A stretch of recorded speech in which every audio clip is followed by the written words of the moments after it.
ঢাকা শহরে city corporation যখন কোনো নতুন রাস্তা বানায়, তখন ওয়াসার মনে পইড়া যায় যে এই রাস্তা দিয়ে তোমার পানির লাইনের সমস্যা আছে, ঠিক করতে হইব।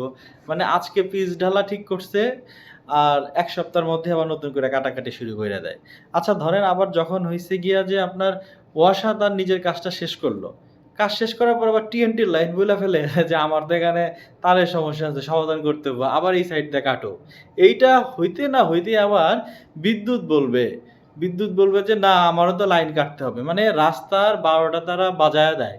যখন কোনো নতুন রাস্তা তৈরি হয়, তখনই এই ধরনের সমস্যাগুলা সৃষ্টি করে।